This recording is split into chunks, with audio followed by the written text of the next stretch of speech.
ಮದುವೆಯ ಈ ಬಂಧ ಅನುರಾಗದ ಅನುಬಂಧ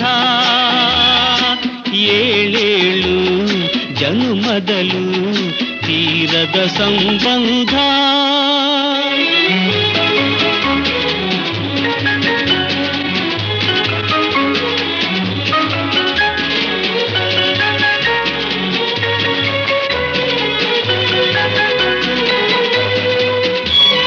ಸವಿಯಾದ ಮಾತು ಸಿಹಿಯಾದ ಊಟ ಸೊಗಸಾದ ನೋಟವಿರಲಿ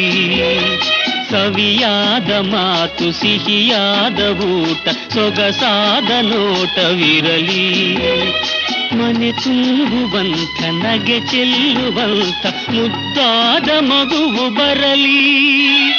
ಮದುವೆಯ ಈ ಬಂಧ ಅನುರಾಗದ